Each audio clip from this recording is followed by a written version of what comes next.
Greetings. Recently I decided to buy Baldur's Gate 2 Enhanced Edition, and I'm a pauper, so that probably wasn't the best decision. 22 euros plus. Too pricey for the game, in my opinion. And today, though, I found a real steal. Icewind Dale 2, the classic Dungeons & Dragons dungeon crawler, RPG dungeon crawler, for $2.99. So that's only about €2.50, which is really good. And all that got me thinking about, classic RPGs versus more modern ones and whatever intermediary forms there might exist between those extremes, if you will. And it got me thinking about turn-based versus real-time combat, as well as the Kickstarter projects that I've devoted a fair bit of time to talking about. Tides of Numenera, Pillars of Eternity, for example. And it got me thinking, because, I started playing Baldur's Gate 2 Enhanced Edition, and I was shocked that despite my prodigious age, I think I've become spoiled. Basically, this is a game, perhaps the ultimate RPG classic, but its nigh 15-year-old technology, I have to say, began to grate on me a bit. The turn-based nature of it, the top-down maybe less so, the top-down perspective, isometric perspective, and I'm not sure what to think. It kind of left me a bit baffled, and I think we've all been spoiled. The simple fact is, I think, and you might not like my opinion, that most of us prefer real-time combat these days. Most of us prefer real-time combat in RPGs to turn-based. Now, that might be a mark or an indication of my lack of sophistication.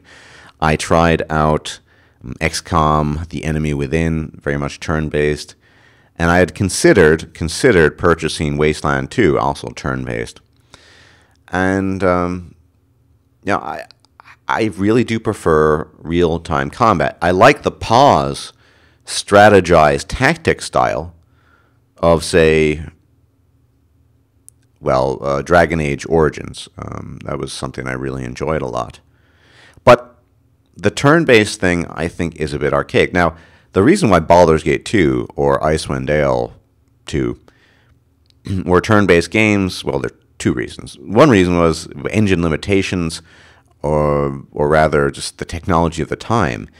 Real-time combat was, not an incredibly good option back then. And I'm not an expert on this, but I don't think it was really doable for the most part. Technological limitations. And of course, decades, and I used to play Dungeons & Dragons, of pen and paper Dungeons & Dragons, which was all turn-based. I mean, most pen and paper role-playing games, and there's so many these days, I haven't kept up, forgive me. But most of these, the ones I used to play, Vampire, Masquerade, so on and so forth, these were turn-based, clearly. So it was partly inspired by that. But, as time has rolled on, things have become more complicated, and there's new technology on the market, and people, quite frankly, can do a lot more.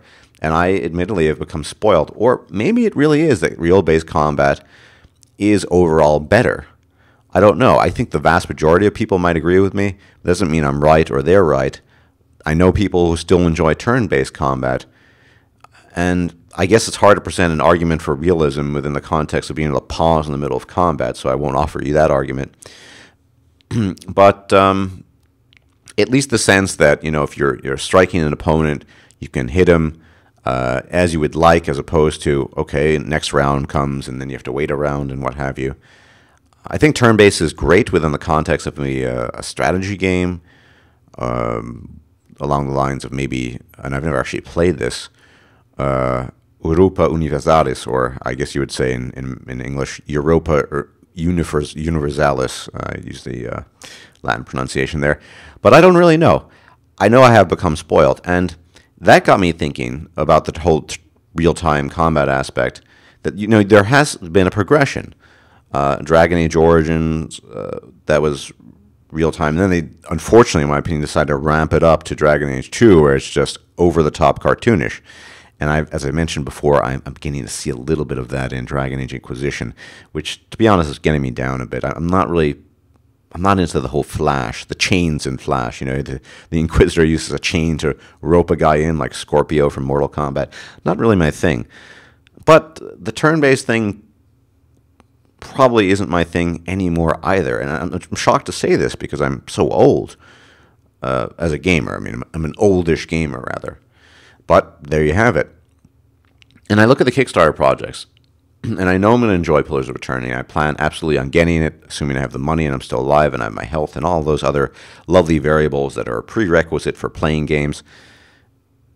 But I wonder if they had access to more money, more funds, if you will, if things might have been different. For example, of course, the isometric, turn-based thing, it's classic. And they got a lot of donations. They received a lot of donations. Obsidian did, well over $4 million. But I, quite frankly, I don't know anything about the budgets of a company like BioWare, who they're working under the prestigious auspices of EA. I don't know. I'm assuming they have access to a lot more, and so they can devote a lot more resources into it. My question is, are these guys, this is a rhetorical question, are guys like Obsidian in Exile doing turn-based because it's classic or because of financial limitations despite the donations? It's really hard to say, and I will not presume to guesstimate about that. I don't know. But I have this thought in the back of my mind, and I think that maybe if they had access to tens of millions of dollars, these games would very well be real time, and I just don't see that happening because people can only donate so much. Then there's the other issue of voice protagonists versus silent. I'm much more kind of on the fence on this issue, or rather I go both ways. I totally can see the validity of the silent character. I mean, part of the charm of Dragon Age Origins was you were that character, you were speaking. You had a great deal of dialogue lines. Mass Effect set the trend, of course, and then we had the voice shepherd, and of course it was predictable that Dragon Age 2 would have a voiced Hawk, which I believe ultimately was one of the reasons why you could only play a human protagonist with two voice sets, a female human and a male human Hawk. I didn't really like that. And there weren't all that many dialogue choices either. There was just some sort of comedic neutral, a kind of you're well-behaved good one, or a kind of tough, evilish one.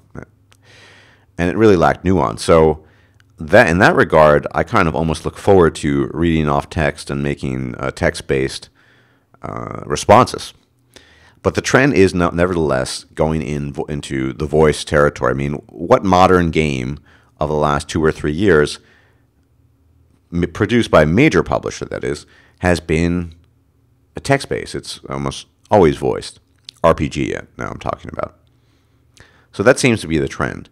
And I wonder, once again, if the Kickstarter projects had access to money, real money, not just donation money, if they would employ voice actors. Extensively. Of course, there's going to be some minimal voice acting, but having voice protagonist. But look at what we hear about Dragon Age Inquisition with regards to the voices.